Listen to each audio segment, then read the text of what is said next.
जी, मैं एडवोकेट अब्दुल मजीद खान। क्या कुछ कहना चाहें जो पुंछ में धड़ल्ले से इलीगल माइनिंग? देखिए जी, जहाँ तक इल्लीगल माइनिंग का सवाल है तो आए दिनों हम देखते हैं पुंछ में जो है उस तहसील में सुरंगकोट हो, पुंछ हो, बतार नाले में धड़ल्ले से जो है बगैर किसी डर व खौफ के जो है वो इल्लीगल माइनिंग का धंधा चल रहा है। डिप्टी कमिश्नर पुंछ ने पिछले दिनों में एक ऑर्डर भी जारी किया था, लेकिन वो ऑर्डर जो है इम्प्लीमेंट नहीं हुआ।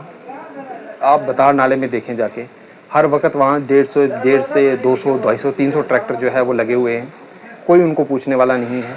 और ये इलीगल माइनिंग जो है हमारे इस बतार पे 2 ब्रिज है, एक ऊपर माल्टी वाला है और ये के नीचे वाला है। और as per the direction government की ब्रिज से 100 मीटर दूरी तक जो है आप वहाँ से माइनिंग नहीं कर सकते।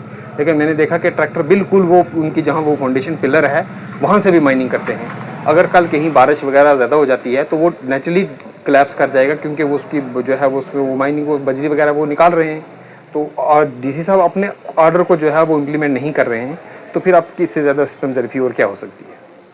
क्या वजह से ये जो ट्रैक्टर्स हैं जो अपना ये एग्रीकल्चर पर्पस क्या? देखिए जी, जहाँ तक ये ट्रैक्टर का सवाल है, ये जो ट्राली लगाते हैं ये ट्राली बिल्कुल अलो नहीं है, ये सिर्फ एग्रीकल्चर पर्पस के लिए है।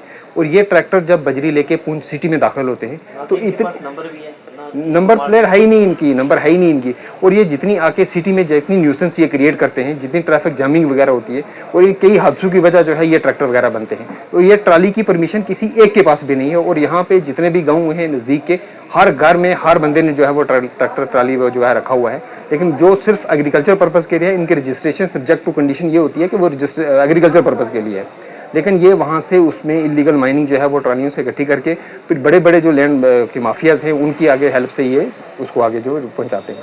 कल मैं गया था सुरंगकोट में, चंडीगढ़ से लेकर सुरंगकोट में धड़ल्ले से शरिया वहाँ पे हर एक बंदा आता है, जैसे डीसी साहब हो गए, एसएसपी साहब हो गए, हर जगह मतलब विजिट होते हैं। ये वो लाइफ मतलब इस पर यकीन ही नहीं किया जा सकता कि एडमिनिस्ट्रेशन को इस चीज़ का पता ना हो।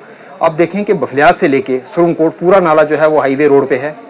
वहाँ से एडमिनिस्ट्रेशन के जितने डिस्ट्रिक्ट एडमिनिस्ट्रेशन है, सुरंगकोट की है, मेंढर की है, वो वहाँ से आते जाते ऑफिसर्स वगैरह वो भी आते जाते, पुलिस नाके हैं, पेट्रोलिंग वगैरह होती है, वो देखते हैं। और ये बताड़ का जो नाला है यहाँ पे बिल्कुल रोड ऊपर से नीचे से रोड जाती है। तो ये एडमिनिस्ट्रेशन की मर्जी की वजह से ही हो रहा है। अगर इन पर एक्शन नहीं हो रहा है, जब डीसी साहब एक ऑर्डर निकालते हैं तो वो ऑर्डर जो है इंप्लीमेंट क्यों नहीं हो रहा है? इट मीन्स कि कहीं ना कहीं जो है वो डिस्ट्रिक्ट एडमिनिस्ट्रेशन की फेलियर है इसमें, जो इन माफियाज को जो है वो कंट्रोल करने में। और इसका नुकसान ये होता है कि जब ये जेसीबी लगा के वहाँ से कहीं भी नाले से जब ये माइनिंग करते हैं, तो बारिश होती है, वो खड्डे वगैरह वहाँ पे पड़ जाते हैं, कितने हादसे होते हैं, वहाँ के लोगों की ज़मीनें बहती हैं। कल परसों में देख रहा था कि जो कंपनी है कोई रोड कंस्ट्रक्शन की, तो वहाँ पे किसी ने रात को जाके एक वीडियो बनाई थी। वो कहते हैं जी देखो ये कंपनी जो है कितनी इलीगल माइनिंग कर रही है और ये हमारी ज़मीनों के बिल्कुल जो है वो उससे कर रही है। अगर कल दरिया में पानी ज़्यादा आएगा तो नेचुरली पानी डाइवर्ट होकर हमारी ज़मीनों और हमारे घरों में आएगा।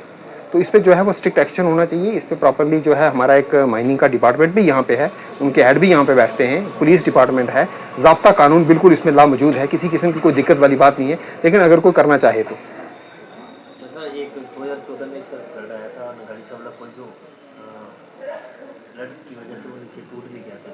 ये ट्रैक्टर वाले इलीगल माइनिंग वहाँ से अगर ना करते तो ये आज पुल सही सलामत है। देखें जी, जितना ये रिसेंटली फ्लड हुआ वो जम्मू में देखो, पुंछ में, जहाँ जहाँ भी हुआ, जितने ब्रिज कोलैप्स हुए, तो टेक्निकली उनकी वजह यही रही कि उनकी फाउंडेशन पे जहाँ उनके पिलर से वहाँ से माइनिंग हो रही थी और वो जो है वो पिलर कोलैप्स करके और पिलर वहाँ से बैठ गया। अगर कोई पुल बह जाता है या टूट जाता है या कहीं से होता है तो चलो हम कहते हैं कि इसमें कोई और कोई टेक्निकल वजह थी। लेकिन अपेरेंटली ये एक लेमैन को भी पता है कि जब ब्रिज जो है वो कोलैप्स करते हैं तो वह फाउंडेशन से ही करते हैं जहाँ पे उनके पिलर्स वगैरह होते हैं। वजह यही है कि इलीगल माइनिंग हो रही है। जितना इसमें फ्लड, जितने हमारे जो ब्रिज थे जम्मू कश्मीर में, जम्मू में ले लो, पुंछ में, जो भी कोलैप्स हुए वो सिर्फ इलीगल माइनिंग की वजह से हुए, क्योंकि ये लोग जेसीबी निकाल के ट्रैक्टर वगैरह से जितनी माइनिंग करते हैं, जब पानी ज़्यादा होता है तो नेचुरली उसमें जो है वो कोलैप्स करना होता है। तो ये एक बड़ा सीरियस कंसर्न है। गवर्नमेंट को, एडमिनिस्ट्रेशन को इसको सीरियसली लेना चाहिए और इन पे जो है वो कंट्रोल करनी चाहिए। इलीगल माइनिंग जो है ये बंद होनी चाहिए।